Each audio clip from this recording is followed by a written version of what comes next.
Seriously Balkans, the BiEPAG Talks, your in-depth analysis and discussion of current events in the Western Balkans. Welcome to Seriously Balkans, the BiEPAG Talks. This is our last issue for this year, 2023, and my name is Florian Bieber. And my name is Damir Kapidzic. In this issue, we are first going to look at the election results in Serbia, as well as the allegations for voter fraud in the parliamentary elections, as well as in the local elections in Belgrade. And in the second part, we're going to take a deep dive into the latest BiEPAG policy brief that looks at authoritarianism in the Western Balkans. So let's dig right into it. Seriously Balkans, the BiEPAG Talks. Welcome to our segment on the Serbian election results in parliamentary and local elections. And I'm very glad to talk to Tepavac, who is a researcher at the Institute for Philosophy and Social Theory in Belgrade. She's been observing the work of the Serbian parliament for many years. And we have Nikola Burazer, who is the program director at the Center for Contemporary Politics and the executive editor of European Western Balkans, who's been also following Serbian politics and also worked on the documentary Time of Stabilitocracy. Seriously Balkans, the BiEPAG Talks. Let's get started. There were massive protests this year in Serbia, protests against violence. The opposition called itself after those protests, and there was an expectation also in the polls that the opposition would do dramatically better, or rather that the ruling party SNS would do considerably worse than it did last year. At the end of the day, the opposition gained just above 23% of the vote, but the ruling SNS did even stronger than last year and gained an absolute majority. How do we explain that, Nikola? Well, if we're talking about the ruling party, the Serbian Progressive Party, its good result is pretty surprising, having in mind most pre-election polls. But if you look at a very bad result of their coalition partner, the Socialist Party of Serbia, it's probable that these votes were actually taken from the SPS by the SNS, meaning that the votes went from one party in the ruling coalition to the other, and that altogether these two parties do not have more votes than they had last year. So despite this very strong result of the SNS, you can see that overall the popularity of the government is decreasing, as some surveys have indicated before the elections. When it comes to the pro-EU opposition, which was united in the Serbia Against Violence coalition, their result was around 5% better than last year's results of the parties who were comprising this coalition. So basically, the result itself is not bad. It is not worse or significantly worse from some of the more optimistic pre-election polls. So that shouldn't be seen as a huge disappointment. But of course, there was this hope that there will be this X factor of the protest last year to drive support for this list in the elections on a much higher level. But this hasn't been the case, probably because of other topics basically taking center stage in the meantime, and the protest simply blowing over. Thanks, Nikola. The other maybe surprising result of the election is the decline of the far right and the kind of Eurosceptic parties. We only have one of the older established parties, the coalition NADA, which includes the Democratic Party of Serbia, now called the New Democratic Party of Serbia in Parliament. The two most prominent far-right movements, Zavetnici and Dveri, did not make it into parliament despite forming a pre-election coalition. So is the decline of the far right indicative of a change in public opinion, or how do we explain this decline in terms of votes, not just in terms of percentages, but also in absolute numbers? The vote for the far right dropped by nearly 100,000. I wouldn't necessarily say that right-wing opposition parties have become weaker in Serbia. I would say that they primarily paid the price for disunity. So where the pro-Western, pro-European political parties finally managed to form one wider coalition and achieve significantly better results than last year, the right-wing opposition did not form one electoral lists. They went in 4 separate lists, and therefore the result was that only one of them actually managed to pass the threshold, while others remained below. Of course, there was this X factor of Branimir Nestorovic and his We movement, which came as a total surprise without any kind of infrastructure, a movement which was only announced around 50 days ago, which won around 5% of the vote, which is really a huge number of votes for a completely new political movement. So we can assume that it was the rise of this movement and the division of votes among all these parties, which eventually led to only one of these mainstream right-wing parties entering the parliament, that being the NADA coalition led by the New Democratic Party of Serbia. But also important is if we try to analyze why did this one list manage to get a good result, even better than what the pre-election polls have signaled, and while these others stayed below the threshold. One part of the explanation might be that the NADA coalition was, out of all of these coalitions, actually most strongly anti-government. So did not put some of these national questions such as Kosovo or Russia, as the main message of the campaign, but they focused on opposition to the government. In that sense, they, let's say, created the impression that they are a mainstream right-wing opposition to the authoritarian regime, and then everything else is second, while others, I think, tried more, to use Kosovo issue being so present this year to get some votes, like on this topic itself, which was obviously a failure. Yes, thanks, Nikola. Yeah, let's turn to the other big development of the elections, which is the irregularities. So this is something which I would like to hear your thoughts on, Tada. And I'm just quoting from the report, the preliminary report of ODIHR, which in very strong language talks about the ruling party's systematic advantage creates unjust conditions, talks about bias in the media, pressure on public sector employees, and the misuse of public resources, serious irregularities, including vote buying and ballot box stuffing. So this is quite strong language for the ODIHR election observation mission, which we're not really used to. What can you tell us about these irregularities, and what do they tell us about the kind of viability of the elections?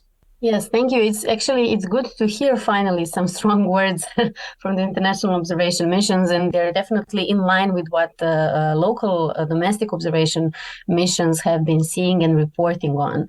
So when we talk about the quality of the whole electoral process in Serbia, I guess we can talk about two most important aspects. One is the overall time before the election day, so the electoral campaign, which comes before of the very day when the ballots are casted.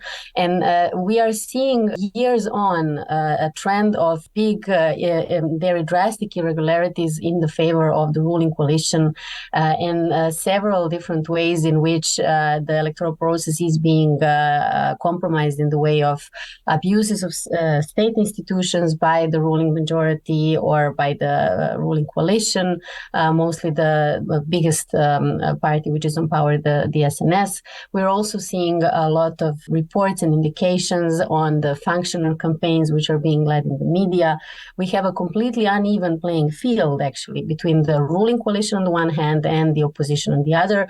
In also very significantly, when we talk about the media reporting, we have a strong domination in the medias, particularly in the media with national frequencies, which is almost completely dominated by the representatives, by the campaigns of the ruling party and actually the leaders of the ruling party in the media. All of these reports that we are seeing months on are just showing to which extent the playing field in which the opposition is running the electoral campaign is uneven. Of course, this is not something that we have been seeing only this year, but it has definitely escalated in comparison to the last years. And the biggest escalation that we have seen is on the second aspect of the electoral process, and that's the very election day. And we have seen that these kind of irregularities that have been reported on weeks on have been definitely escalated to the point that we have seen significant indications on electoral engineering, particularly when we talk about the local elections in Belgrade. We have seen cases about mass abuses of electoral right, bribing voters, pressures on voters, particularly pressures on the people who are coming from administration, state administrative institutions. We have also seen migration of voters, and this was one of the things that has raised a lot of attention and worries in the public. We have seen cases of mass migration of voters which do not have a residence in Belgrade coming from other countries and even on the other parts of Serbian state to vote on the local elections in Belgrade. All of this has put a big question mark on the legitimacy of the results which came after the election day, particularly in the case of the Belgrade elections. And this is definitely very worrying in the sense that it sheds a big questions on the legitimacy of every upcoming local elections in future. Why? Because the third aspect, which is very worrying in this case, is that although we are having an increase in the number of cases about potential irregularities of electoral process, we did not see an efficient reaction of the state institutions, which should be reacting, starting to investigate these alleged cases, starting from voters buying to migration of voters, parallel voters lists, etc. We didn't see any efficient reaction which should help the citizens to put back their to start believing again that their electoral right is being protected in the way that it should be. Thanks, Tara. I mean, you've been, as I mentioned in the introduction, monitoring the work of the Serbian parliament for many years and also seeing how there's space for constructive opposition in the parliament. And I think your conclusions have been rather bleak. Now, the opposition is much stronger than it has been ever since President Vučić and his party came to power in 2012 for the first time. Do you see space for the opposition in parliament or elsewhere to gain a more prominent profile and to pursue kind of a strong presence in the institutions? Well, although the opposition is not really satisfied with the results of the elections, we have to say that they did make a significant progress in comparison to all of the previous years. These are the best results that they have gained on the parliamentary level since 2012, if I'm not mistaken. So in that sense, we can expect that the opposition is having a much stronger position in the parliament that should be in the new convocation of the parliament.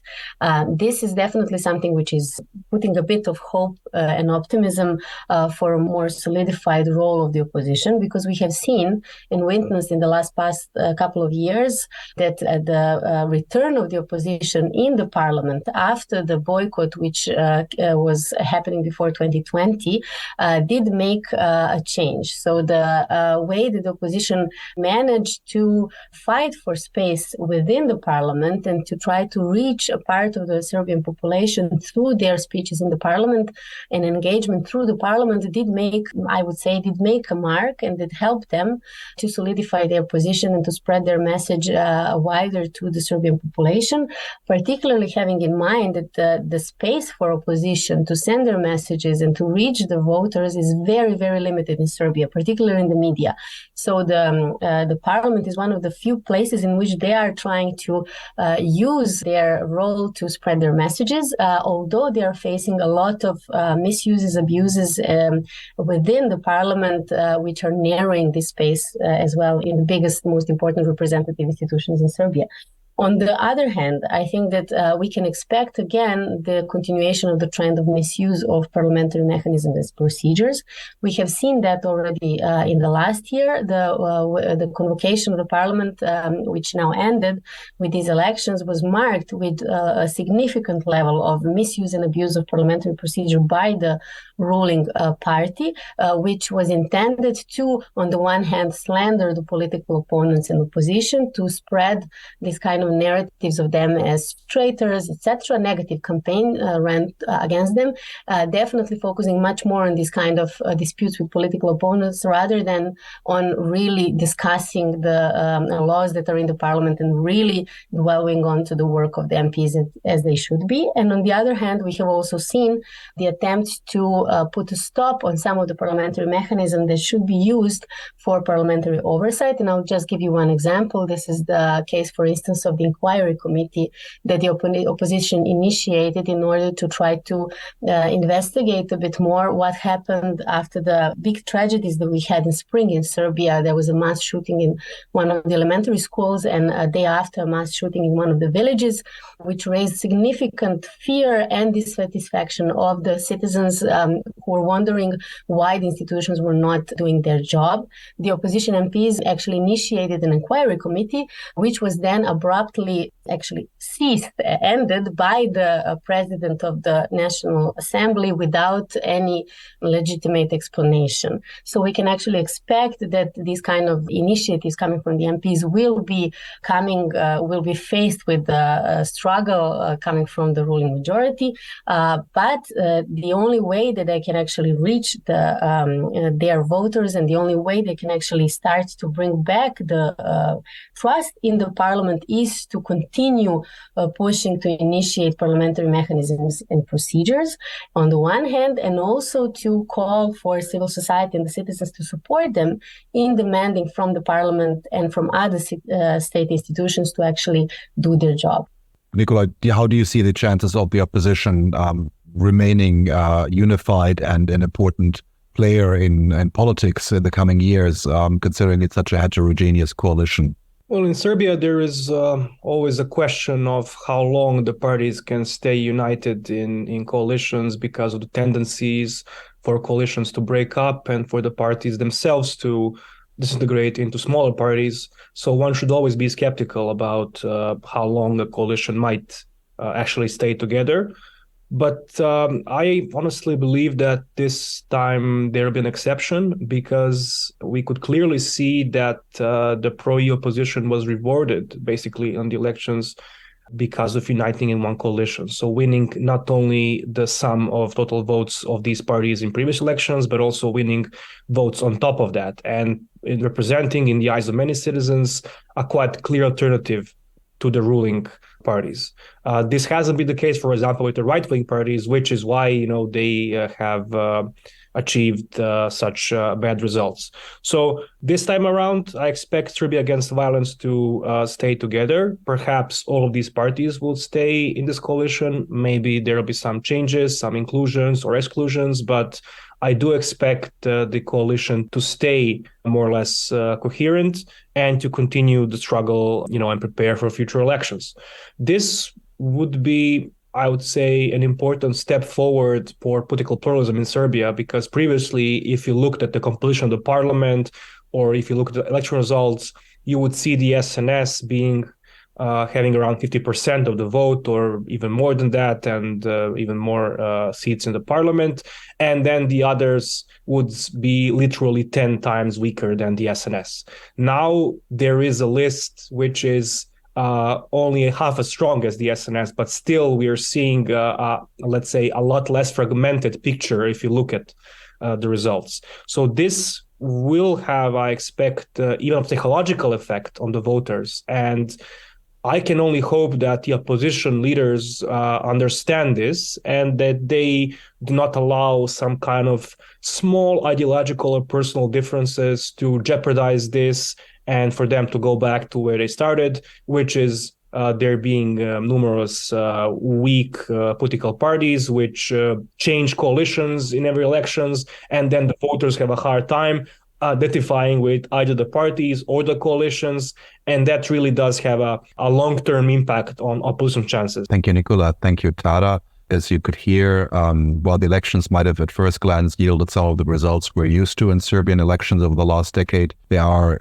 some crucial changes, some crucial moments which suggest that there are some challenges to the competitive authoritarian system afoot, and we'll have to wait for the upcoming elections and also the result of investigating the irregularities to see the impact.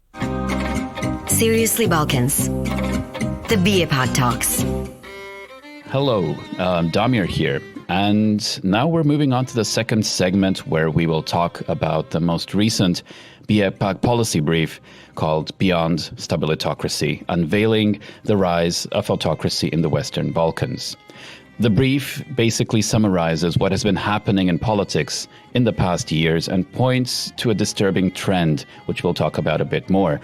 With us are the authors, Marika, Djolai, Marko, Kmezic, and myself.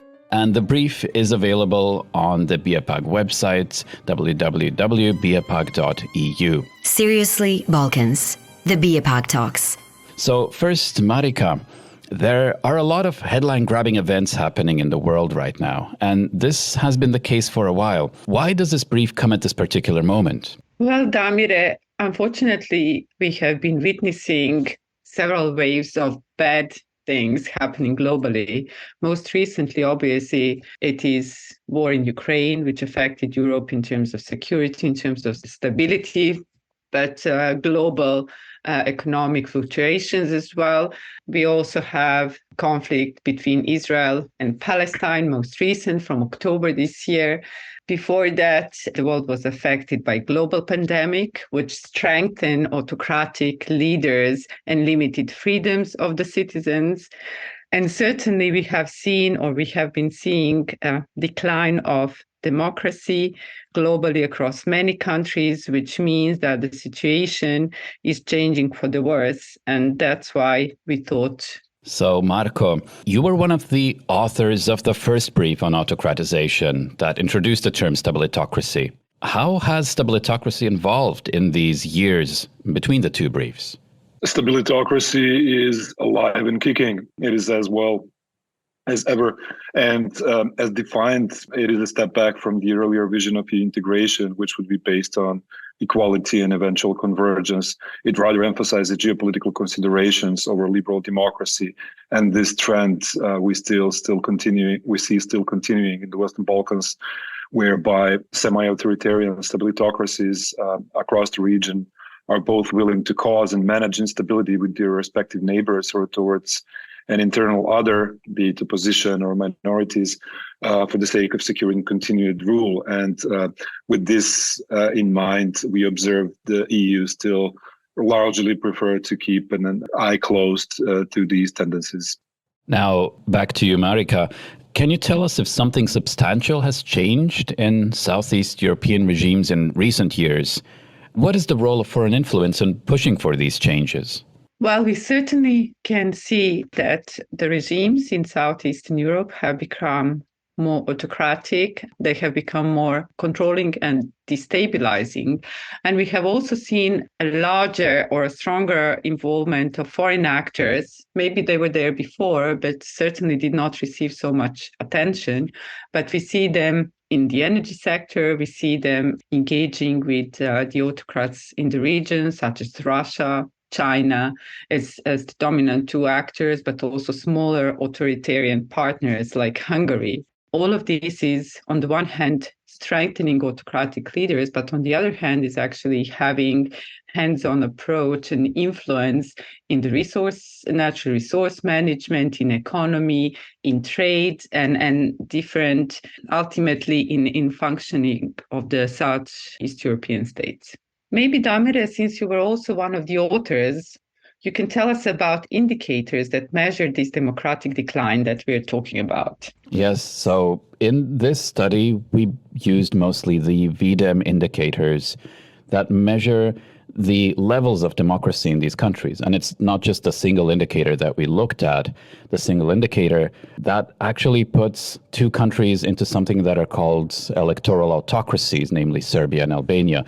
All of the others are not far behind. They're actually all in a very, very similar in-between category. But we also used indicators like the Freedom of Expression and Alternative Sources of Information Index, which actually visualizes this decline best that happened in the past 20 or so years, where the countries have contracted in the levels of democracy, or they have remained stagnant and have not progressed at all further. Now, Marko, we have just heard about the elections in Serbia in Florian's segment. How does the brief allow us to make sense of what happened during these elections? The brief actually outlines main elements of state capture and de-democratization in the region, and potentially sheds light on ways in which incumbent governments are actually taking the advantage of their position in power to skew the election results and to actually maintain their position in power. So what we have predicted somehow did actually happen. And two main takeaways from the elections in Serbia is that for the first time since the change of government in 2012, we actually do see strong democratic corpus relatively strong, just above 20% of votes won in the parliamentary elections.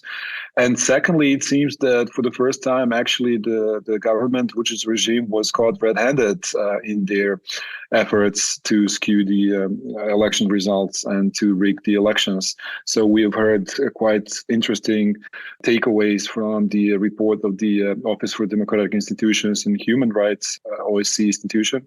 And this was later followed in a joint statement by High Representative Josep Borrell and Commissioner for Neighborhood and Enlargement, Oliver Varhelyi, on parliamentary elections in Serbia.